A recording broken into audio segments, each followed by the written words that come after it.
Assalamualaikum warahmatullahi wabarakatuh. Hi, it's me, Muhammad Najmi HAZIM bin RAUZIA 056902. And my friend here. Assalamualaikum and a very good day to everyone.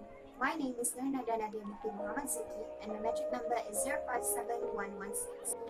And we are going to present on our slide, which is the Pairwork Assignment for Intercultural Communication. Now we're going to talk about our state, which is Sabah, as you can see. Now, as you know, NADRAH is from Sabah and I'm half Sabahan as I lived there before.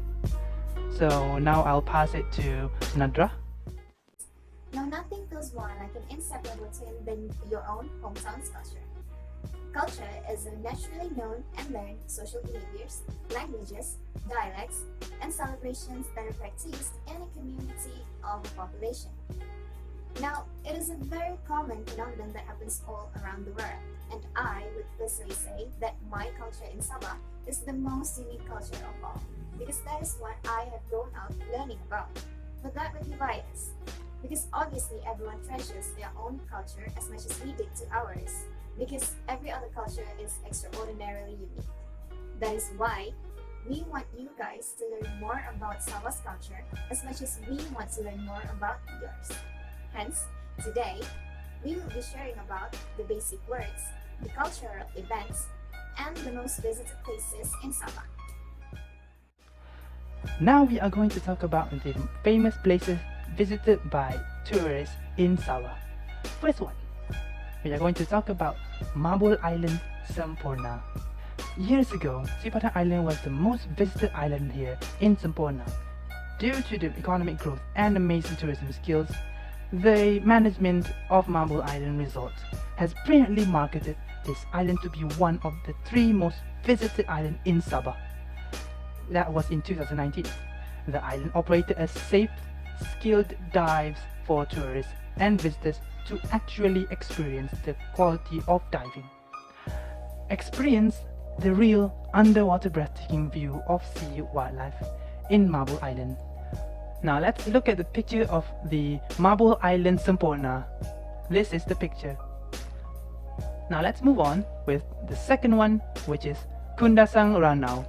Now most of you might know this place. It's very famous, as this is where you can literally experience a winter-like season every day.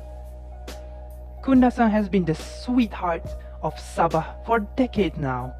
There are various activities that you can try, such as the Mount Kinabalu climb, visiting the historical Kundasang Memorial Park, and the famous Desa Dairy Farm. You can also walk into the fresh Sabah tea field, and also it is filled with various creative and unique homestays that could definitely make you feel like you're not stepping in one of the Malaysia's grounds. It's like you're outside of Malaysia.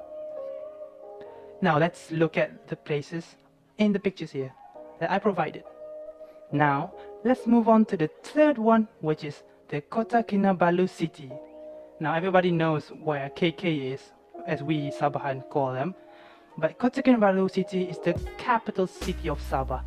In Kota Kinabalu city that never sleeps. It is formerly known as Chesterton back in 1899, which is under the ruling and colonization of British. This bright and highly developed town was renamed in 1967 after the majestic Mount Kinabalu. This is where you can hop on boats to visit the island of Taman Tunku Abdul Rahman, which are the Mamutik Island, the Manukan Island, Sapi Island, Gaya Island, and Suluk Island. It is also the best place to satisfy your seafood cravings and loads of options that are fairly cheap. In general, Kota Kinabalu city hosts every main attractions of Sabah together, with uncountable amounts of ethnic race residents. Now let's look at the picture of the Kota Kinabalu city. Now I'll pass my presentation to my partner here, NADRAH. Consider yourself lucky because today I'll be teaching you guys a few basic words of Sabah. So the first word would be the most famous word among us and also among you guys, which is the word ba. So it usually meant as same as saying okay, but also not necessarily. It is commonly used in the beginning, in the middle, and at the end of a sentence. Now us, Sama natives, we know how to use it according to our semantic fields, which is why I can explain to you more on how we know when to use it correctly. So I can only recommend you guys to use the word ba as how you want to say the word K. The second word would be the word anda. This particular word is the most commonly misspoken by non-native speakers as anga. Anga is actually an Indonesian word that carries the same meaning as anda. So maybe that's why you got confused. But both of this word means the same. It means no. So the third word would be the word tapau. I personally use the word tapau at the restaurant and at the cafe. So tapau means taking away. So you can use it like how you want to use the word bungkus in Bahasa Melayu. Now the last word would be the word bida. So this word actually means the opposite of pretty. It actually means ugly. So, for example, I said, bida apa baju tu? So I actually meant this shirt is not pretty. So that is a few basic words of Sama that I can teach you guys in this presentation. Now I'll pass this presentation to the next presenter, Najmi. Now let's talk about the cultural events that occurs in Sabah. The first one I want to talk about, which is my favorite, is the Regatta Lepa on the 26th of April. Now, have you never heard of Regatta Lepa before?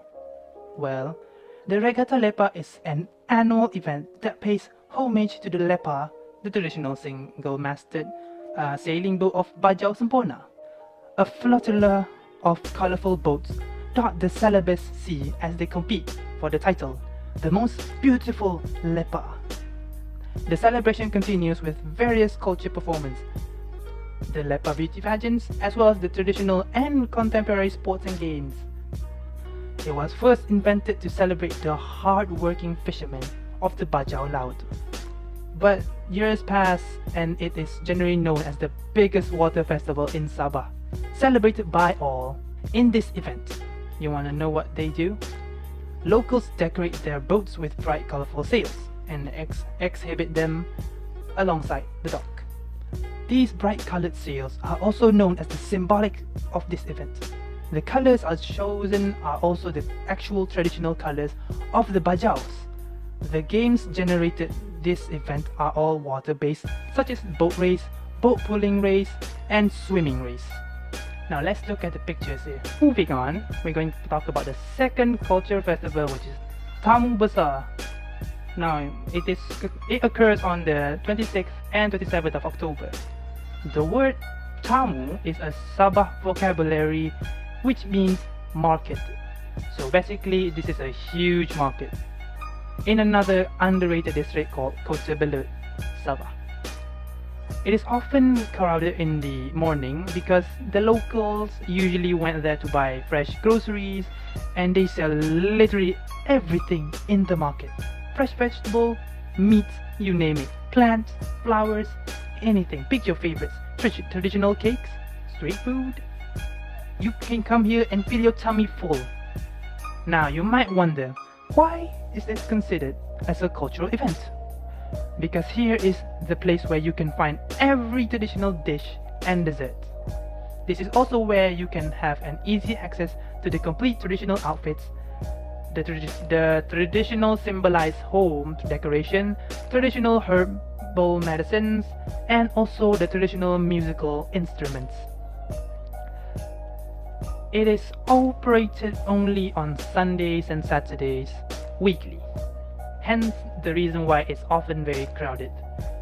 As you can see in the picture here, this is one of the places where they sell, where it is very crowded. Now last but not least is the Pesta Keamatan, which occurs on the 30th May. This is a festival that has been symbolizing Sabah statewide. The Pesta Keamatan is a cultural and a belief-based festival of the Kadasan people in Sabah. And the most crucial event in Pesta Keamatan is the Unduk Ngadau, which is known as the Harvest Beauty Pageant contest. Today, This festival is widely celebrated and participated by all Sabah natives, despite the old ritual beliefs. It is known more, though, as a bonding and traditional festival rather than the beliefs of the medieval rituals. This is the picture of the festival. As you can see, all the paddies and the way they dress.